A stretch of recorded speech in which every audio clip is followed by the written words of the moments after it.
നമസ്കാരം. ചോദ്യം ഉത്തരം പരിപാടിയിലേക്ക് എല്ലാ പ്രേക്ഷകർക്കും സ്വാഗതം.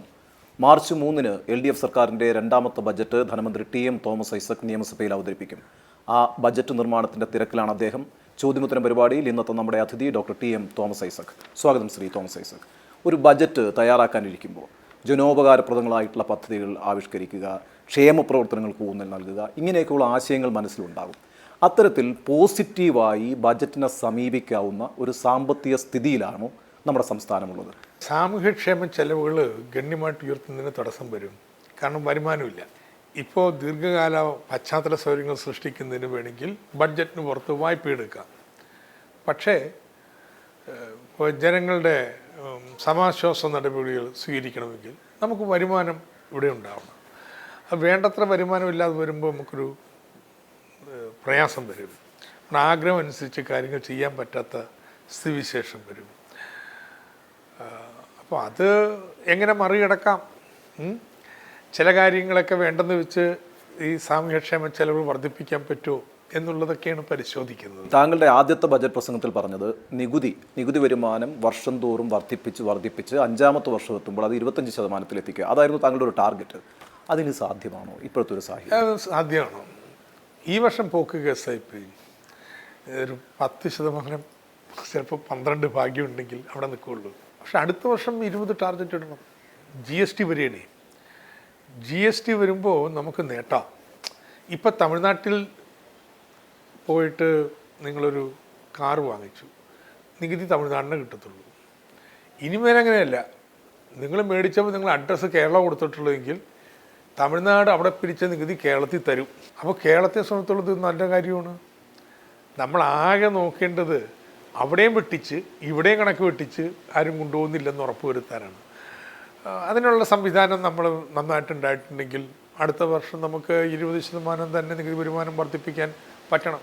ഈ GST വരുന്നു എന്നുള്ളത് നല്ല കാര്യമാണ്. പക്ഷേ ഈ വർഷം എന്ന് പറയുന്നത് താങ്കളിപ്പോൾ അവതരിപ്പിക്കാൻ പോകുന്ന നടപ്പ് സാമ്പത്തിക വർഷത്തെ ബജറ്റിൻ്റെ ഒരു പ്രത്യേകത എനിക്ക് തോന്നുന്നത് 6 മാസം വാറ്റും 6 മാസം 3 മാസം വാറ്റും 9 മാസം അതൊരു ട്രാൻസിഷൻ പീരീഡ് ആണ്. ആ പീരീഡ് എങ്ങനെ അഫക്റ്റ് ചെയ്യും ബജറ്റിനെ? അത് തുടക്കത്തിൽ പ്രയാസം ഉണ്ടാവും.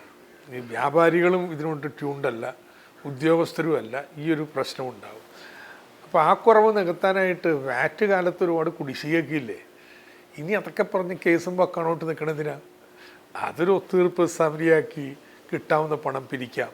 അങ്ങനെ നമുക്ക് ഈ ഇടിവ് ഉണ്ടാവുന്ന വരുമാനം നികത്തിയെടുക്കാൻ പറ്റുമെന്ന് നോക്കണം. ഈ മുൻകാലങ്ങളിൽ നിന്നൊക്കെ വ്യത്യസ്തമായി താങ്കൾ അനുഭവിക്കുന്ന ഒരു വലിയ പ്രശ്നം ഈ ഡിമോണറ്റൈസേഷന് ശേഷമുള്ള ബജറ്റാണ് എന്നുള്ളതാണ്.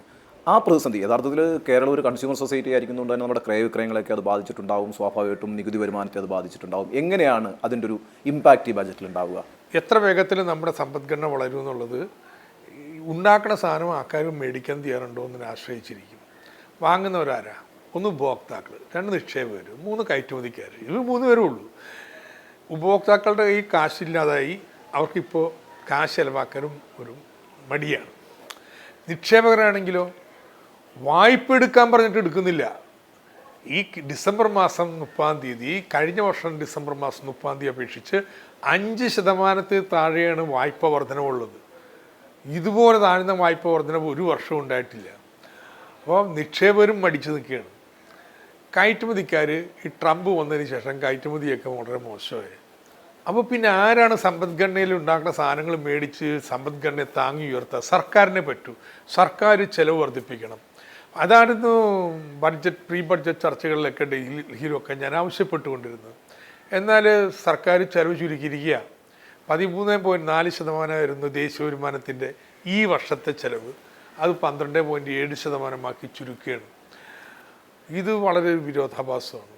ഇത് കേരളത്തിലെ ബഡ്ജറ്റ് ഉണ്ടാക്കുന്നതിന് വലിയ തടസ്സമായിട്ട് വരുന്നുണ്ട്. എങ്ങനെയായിരുന്നു അവിടെ വർദ്ധിപ്പിക്കുക? കമ്മി കൂട്ടേണ്ടി വരും. ഒരു 3.5% കമ്മി കൂട്ടിക്കഴിഞ്ഞാൽ വർദ്ധിപ്പിക്കാൻ പറ്റുമായിരുന്നു. വേണ്ടെന്ന് വെച്ചു. ഇപ്പോൾ കേരളത്തിന് ചിലവ് വർദ്ധിപ്പിക്കണമെങ്കിൽ വായ്പ എടുക്കണം. നമുക്ക് 3% വായ്പ എടുക്കാൻ അവകാശമുള്ളൂ. നമ്മൾ പറയുന്നത് 3.5 അനുവദിച്ച് തന്നെ ഒന്ന് കേന്ദ്രം വാങ്ങിക്കുന്നില്ല, പിന്നെ നമ്മൾ ചോദിക്കുന്നത് കിട്ടുമോ? അപ്പോൾ അതുകൊണ്ട് ഇത് വലിയ ബുദ്ധിമുട്ടാണ്. എങ്കിലും 10% വർദ്ധിക്കുന്ന ഒരു പ്ലാൻ അംഗീകരിച്ചു. ഇനി പദ്ധതിക്ക് അല്ല, നമ്മുടെ ബഡ്ജറ്റിന് പുറത്ത് വായ്പ എടുത്ത് നിക്ഷേപം വർദ്ധിപ്പിക്കാന്നേ പറ്റത്തുള്ളൂ. വളരെ അംബീഷ്യസ് ആയിട്ട് താങ്കൾ കൊണ്ടുവന്ന ഒരാശയമാണ് ഈ കിഫ്ബി എന്ന് പറയുന്നത്. പക്ഷേ ഇപ്പോൾ സർക്കാർ 2ാം വർഷത്തിലേക്ക് കടക്കുന്നു. കിഫ്ബി പാളി എന്നുള്ള വിമർശനമാണ് താങ്കൾക്കെതിരായിട്ട് ഇപ്പോൾ ഏറ്റവും ശക്തമായി വരുന്നത്. ശരിയാണ്. ഒരു പത്രത്തിൽ അത് തലക്കെട്ടായിട്ട് തന്നെ കണ്ടു. ഇനിയൊരു പക്ഷേ അതൊരു രാഷ്ട്രീയ വിമർശനമായിട്ടും ഉയർന്നു വരാം. ഇത് പ്രഖ്യാപിച്ചപ്പോൾ അത് ഭൂരിപക്ഷം പേരും ഇത് നടക്കുന്ന കാര്യമൊന്നും വിശ്വസിച്ചിരുന്നില്ലല്ലോ. ഇന്നിപ്പോൾ വിനോദ് റോയെ പോലുള്ള ഒരു മഹത് വ്യക്തി ഇതിൻ്റെ കമ്മിറ്റിയിൽ ഇരിക്കാം എന്ന് പറഞ്ഞതിൽ നിന്ന് മനസ്സിലാക്കാൻ പറ്റുന്നത് പ്രാക്ടിക്കലായിട്ടുള്ള ഒന്നാണ്. 2, പക്ഷേ പ്രാക്ടീസിന് സമയമെടുക്കുന്നു. ഈ വർഷമായിട്ടും പണമൊന്നും ചിലവായില്ല. കിഫ്ബി വായ്പ കൊടുക്കുന്ന സ്ഥാപനമല്ല. അംഗീകരിച്ച പദ്ധതി നടപ്പായി ബില്ല് വരുമ്പോൾ ഓൺലൈനായിട്ട് പണം കൊടുക്കുകയേ ചെയ്യത്തുള്ളൂ. ഇപ്പോൾ 4000 കോടി രൂപയുടെ പദ്ധതി അംഗീകരിച്ചിട്ടുണ്ട്. ഈ 23-ാം തീയതി എനിക്ക് തോന്നുന്നു 12000 കോടി രൂപ കൂടി അംഗീകരിക്കും. അതിൻ്റെ അർത്ഥം വെച്ചാൽ പിന്നെ ഇത് നടപ്പാക്കുന്നതിന് ഒരു തടസ്സവും ഇല്ല. അതിൻ്റെ ഭൂമി ഏറ്റെടുക്കേണ്ട സാധനത്തിന് എടുത്തിട്ട് അനുഭവം കൊടുക്കൂ. എല്ലാം റെഡിയാണ്. ടെൻഡർ വിളിച്ചാൽ മതി. എന്ന് വെച്ചാൽ ഒരു 16000 കോടി രൂപയുടെ നിർമ്മാണ പ്രവൃത്തികൾ അടുത്ത വർഷം ധനകാര്യം ആരംഭിക്കുമ്പോൾ ടെൻഡർ വിളിക്കാനുണ്ടാവും. ഇത് ചെറിയ മാറ്റമല്ല. അതുകൊണ്ട് കിഫ്ബി അതിൻ്റെ ഓൺ ടാർജറ്റ് ഇതിൻ്റെ അപ്പുറം പ്രതീക്ഷിച്ചിട്ടില്ല. ഈ വർഷം തന്നെ പണം ആക്ച്വലായിട്ട് ടെൻഡർ വിളിച്ച് പണം കൊടുക്കേണ്ടി വരും എന്ന് ചിന്തിച്ചിരുന്നു. ഇല്ല, അതിന് താമസം വരുമെന്നുള്ള കാര്യം എനിക്കിപ്പോൾ നല്ല ബോധ്യമോ. കാരണം ഈ വൻകിട പ്രൊജക്റ്റുകൾക്കൊക്കെ ഇൻവെസ്റ്റിഗേഷൻ ഒരുപാട് സമയമെടുക്കും. ചെറിയ പ്രൊജക്റ്റ് ആയിരുന്നെങ്കിൽ പെട്ടെന്ന് ചെയ്യായിരുന്നു. ഇതല്ല, ഇതിനെടുക്കുന്നതെല്ലാം വലിയ പ്രൊജക്റ്റുകളും പാലങ്ങളും. അല്ല, അതൊരു 3-ാം വർഷത്തിലെങ്കിലും സാധ്യമാവുന്ന ഒരു അവസ്ഥ ഉണ്ടാവുമോ? 2ാം വർഷത്തിൽ ഇതിൽ ഞങ്ങളൊരു ചുരുങ്ങിയത് എൻ്റെ കണക്കൂട്ടിൽ ഒരു 5000 കോടി രൂപയെങ്കിലും ബില്ല് മാറിക്കൊടുക്കേണ്ടി വരും. അപ്പം അതുകൊണ്ട് ഞങ്ങൾ വായ്പ എടുക്കാൻ ബാങ്കുകൾ ഞങ്ങളുടെ അടുത്ത് വരികയാണ്. ഞങ്ങൾ സഹകരിക്കാൻ തയ്യാറാണ്. എടുക്കണില്ല, എടുത്താൽ പലിശ കൊടുക്കണ്ടേ? ഇവിടെ ബില്ല് വരുന്ന മുറക്കല്ലേ എടുക്കേണ്ടതുള്ളൂ. അപ്പം അതുകൊണ്ട് ഒരു പുതിയ സംരംഭം എന്നതിൽ നോക്കുമ്പോൾ ഒരു വർഷത്തിനുള്ളിൽ ഇതിൻ്റെ നിയമം പാസ്സാക്കാം, ബോർഡുകൾ ഉണ്ടാക്കാം, ഇതിൻ്റെ ചിട്ടകൾ ഉണ്ടാക്കാം, ഇതെല്ലാം സ്റ്റാഫ് റിക്രൂട്ട് ചെയ്യുന്നു. അപ്പോൾ ഇത് വലിയ കാലതാമസമാണെന്നൊന്നും ഞാൻ കരുതുന്നില്ല. അടുത്ത വർഷം നമ്മൾ അനുഭവിക്കും നല്ലതായിട്ട് കാര്യങ്ങൾ നടക്കുന്നത്. ഈ കൂടുതൽ വരുമാനം ഉണ്ടാക്കുക എന്നുള്ളത് ഒരു വലിയ ടാസ്ക്കാണ്. അങ്ങനെ ഇരിക്കുന്ന ഒരു ഘട്ടത്തിൽ താങ്കൾ വെച്ച ഒരു നൂതനമായിട്ടുള്ള ആശയമായിരുന്നു ഈ സഹകരണ ബാങ്കുകളെ ചേർത്തുകൊണ്ടൊരു കേരള ബാങ്ക് എന്നുള്ള ആശയം. അത് ആ ആശയം ഇപ്പോൾ നിലനിൽക്കുന്നുണ്ടോ? അത് മുന്നോട്ട് കൊണ്ടുപോകാനുള്ള എന്തെങ്കിലും പ്ലാൻ ഉണ്ടോ?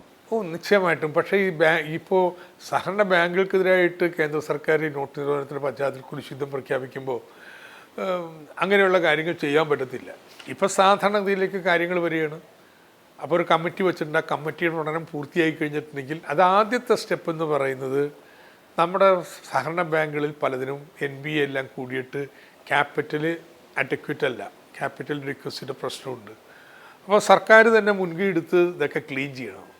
ഒരുപക്ഷെ കൂടുതൽ സർക്കാരിൽ നിന്ന് പൈസ മുൻകൂർ കൊടുത്ത് ഇവരുടെ ബാധ്യതകളൊക്കെ കുറയ്ക്കാനുള്ള ഏർപ്പാടുണ്ടാക്കണം. അങ്ങനെയൊക്കെ ക്ലീൻ ചെയ്തതിന് ശേഷം മാത്രമേ നമുക്ക് ഒരു ബാങ്ക് എന്നുള്ള സങ്കല്പത്തിലേക്ക് പോകാൻ പറ്റും. ഈ വിദേശ മലയാളികൾ നമുക്ക് നൽകുന്ന ഒരു വരുമാനം എന്ന് പറയുന്നത് വലിയൊരു വരുമാനമാണ്. ആ റെമിറ്റൻസിൻ്റെ ഒരു സ്ഥിതി എന്താണിപ്പം? റെമിറ്റൻസ് പോകുന്നത് വാണിജ്യ ബാങ്കുകളിലേക്കാണ്. അവിടെ വന്നു കഴിഞ്ഞാൽ എനിക്കോ നിങ്ങൾക്കോ സർക്കാരിനോ ഒന്നും ഇടപെടാൻ പറ്റില്ല. ആ ബാങ്കാണ് നിശ്ചയിക്കുന്നത് എവിടെ വേണമെന്നുള്ളത്. നമ്മുടെ സഹകരണ ബാങ്ക് വന്നാൽ അങ്ങോട്ട് മേടിക്കാം, NRI ഡെപ്പോസിറ്റ് മേടിക്കാൻ പറ്റും.